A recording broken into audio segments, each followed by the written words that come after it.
যারা ক্রেতা আছেন তাদের কিন্তু অনুরোধ থাকবে তারা যেন একসাথে এক মাসে বাজার না করে ফেলে, তারা জন্য বড় জোর 5 দিন বা 6 দিন এটা করে।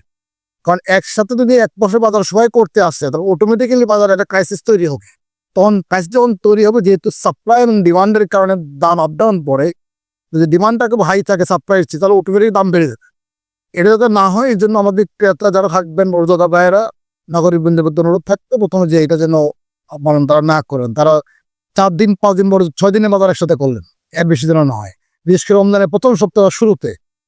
কারণ এই প্রথম দামটা কিন্তু বাড়া হতো আসলে প্রথম সপ্তাহে বা একদম শুরুতেই, এটা খেয়াল রাখতে হবে। এটা আর যে পয়েন্টগুলো আপনারা এখানে বলছেন, আমরা এটা ফল ব্যবসায়ী পণ্য ভোগ্যপণ্য যেগুলি আছে, আমাদের পণ্য খাদ্য পণ্য যেগুলো আছে তাদের প্রত্যেকের সঙ্গে সেটা আমরা বসবো।